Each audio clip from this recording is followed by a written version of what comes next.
Hey, greetings everyone, and welcome back to another episode of Plan B Success.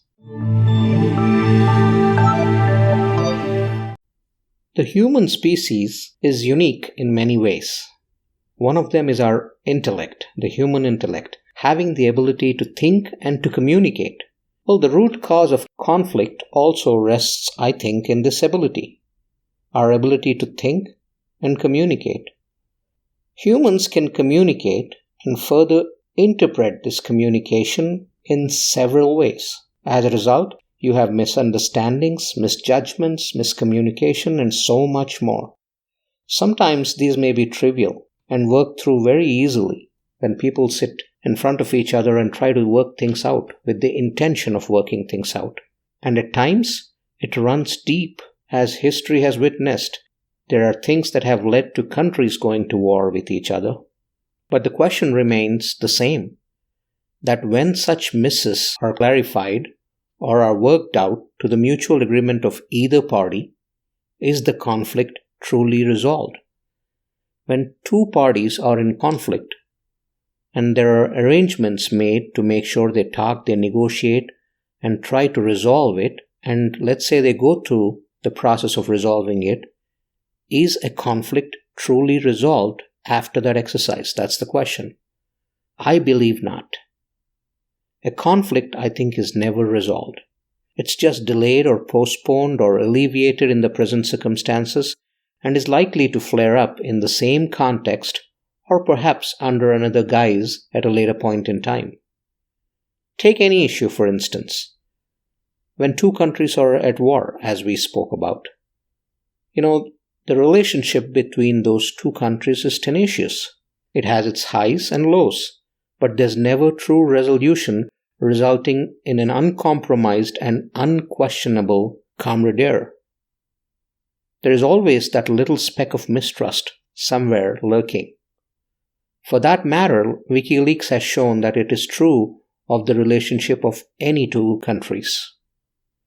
But again, these same countries have come together in absolute unity, and it was beautiful to see these countries coming together in unity when they are against a common enemy, like the current situation we are in. We've seen that, and that's beautiful to see countries unite for things that they believe in and show solidarity for.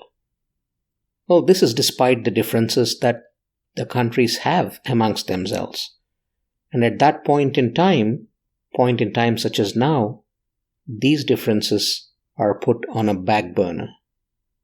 Humans by nature are very ambitious, and this ambition, I think, adds fuel to the fire. The same ambition is the cause of advancements in the world, making the world a better place for, again, us humans, in some ways good and in some ways not so good.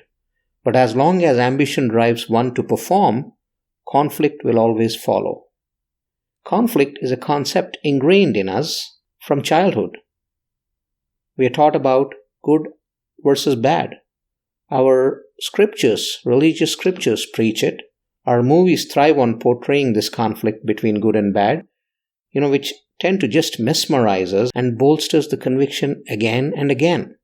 Our whole persona is weaved around this concept of conflict between good and bad, that it is actually brain-numbing and boring to let go of it.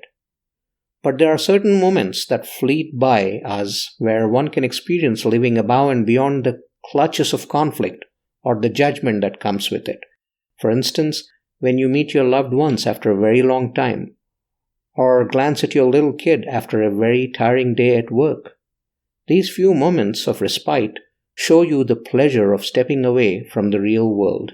Again, these are truly beautiful moments only because they are just that, moments. Can you survive for several days together of such respite? I guess not.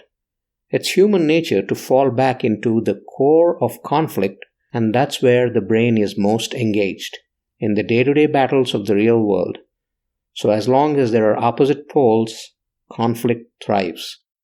As some great soul once said, to err is human, to forgive, divine.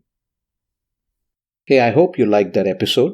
Please make sure you tune in to Plan B Success podcast on your favorite podcast listening platform, or you could even go to YouTube, or you could check out the episodes on planb.live or rajivmudumba.com.